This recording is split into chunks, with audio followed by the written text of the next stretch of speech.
Livro O Restabelecimento do Governo de Deus, Dong Yulan, capítulo 1. Tema desta semana: o lugar escolhido por Deus. Meta de hoje: leitura das páginas 22 a 25. O encorajamento dos profetas. O povo ficou desanimado com a perseguição e passou a se preocupar apenas com suas próprias coisas. Foi justamente nessa situação que Deus enviou os profetas Ageu e Zacarias. Como precisamos amar as palavras dos profetas de Deus. A palavra que Deus nos fala por meio de seus profetas nos traz de volta a visão que perdemos. Nos fortalece e nos encoraja a prosseguir. Em Ageu lemos: assim fala o Senhor dos Exércitos. Este povo diz: não veio ainda o tempo em que a casa do Senhor deve ser edificada. Ageu 1:2. E no versículo 4 lemos: acaso é tempo de habitardes vós em casas apanelhadas, enquanto esta casa permanece em ruínas? Observamos por meio desses versículos que todo o povo já havia edificado suas casas e, não tendo mais o que fazer, cuidava de ornamentá-las com obras de artes, demonstrando que, na falta de um objeto maior, gastavam e desperdiçavam tempo e dinheiro em suas próprias casas, enquanto a casa do Senhor permanecia em ruínas. Chegar nesse estágio significa perder a visão da vontade de Deus. O povo ouviu a advertência do profeta e percebeu que não voltou para Jerusalém para ter uma vida regalada, pois seria mais fácil ter uma vida boa na Babilônia. Eles estavam em Jerusalém para edificar a casa do Senhor. O povo foi despertado pela exortação de Ageu e voltou a reconstruir o templo. Esse tipo de repreensão nos desperta, mas seu efeito é de curta duração.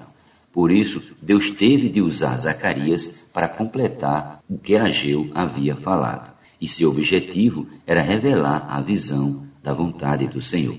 A visão tem um efeito mais duradouro. Precisamos de Ageu para nos despertar e de Zacarias para nos dar a visão da edificação da casa de Deus, mostrando que o próprio Cristo faz sua obra. Ele mesmo está edificando. Não precisa ter medo dos perigos e das dificuldades, pois não somos nós que fazemos a obra de Deus. Cristo a executa por meio de nós. Zacarias revelou que Cristo é aquele que supre óleo para o candelabro de ouro.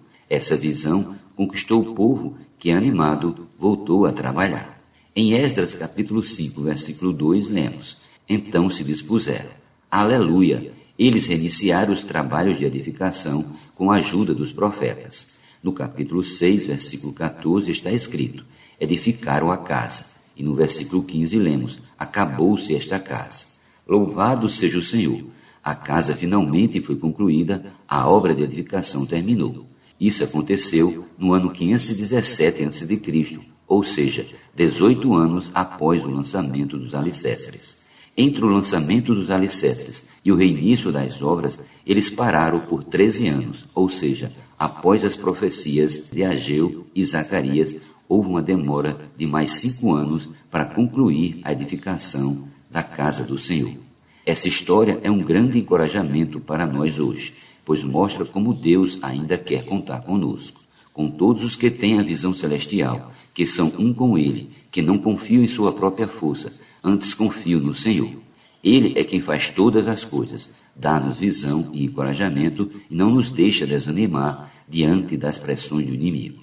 Por fim, no versículo 19, eles celebraram a Páscoa, que representa o início de uma nova vida em Jerusalém, simbolizada pelos pães asmos da sinceridade e da verdade. 1 Coríntios 5:8. Assim começa uma nova etapa na história do povo de Deus. Nossa intenção é mostrar que somos o povo do Novo Testamento, que Deus chamou para cooperar com Ele, com vistas ao estabelecimento de seu reino na terra. Ele ainda nos incumbiu de chamar outras pessoas para participar dessa obra. Todavia, não é nossa responsabilidade trazer todos de volta, mas é nossa responsabilidade que todos ouçam o Evangelho do Reino. O inimigo irá fazer de tudo para nos frustrar e para nos desanimar, mas a visão que recebemos do Senhor nos concede graça e nos guarda. Por isso precisamos amar as palavras dos profetas, amar as reuniões na igreja, amar cada irmão, cada comunhão, pois sempre haverá palavras que nos trazem revelação, e assim nos tornaremos mais úteis ao Senhor.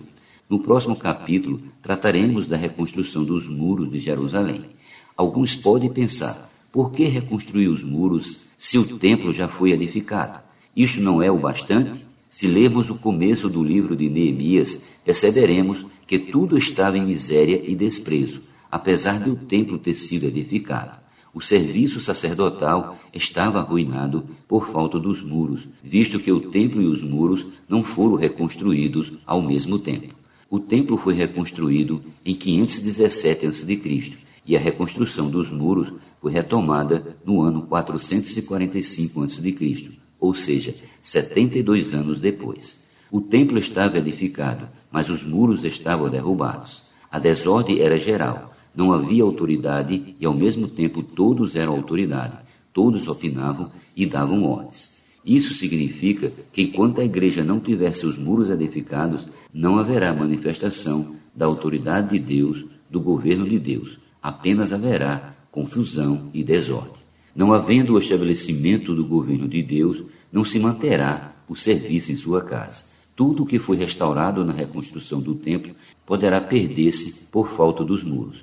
Hoje o inimigo visa atacar o governo de Deus, a autoridade de Deus. Mas se fecharmos as brechas, reconstruindo os muros, ele não mais conseguirá penetrar. Precisamos ser como um muro firme e bem edificado. Estamos de pé para o Senhor. Somos como muros bem consolidados, fechados para críticas, intrigas e demais coisas negativas. Dessa forma, o inimigo não conseguirá fazer nada e assim prosseguiremos edificando a igreja do Senhor. Igreja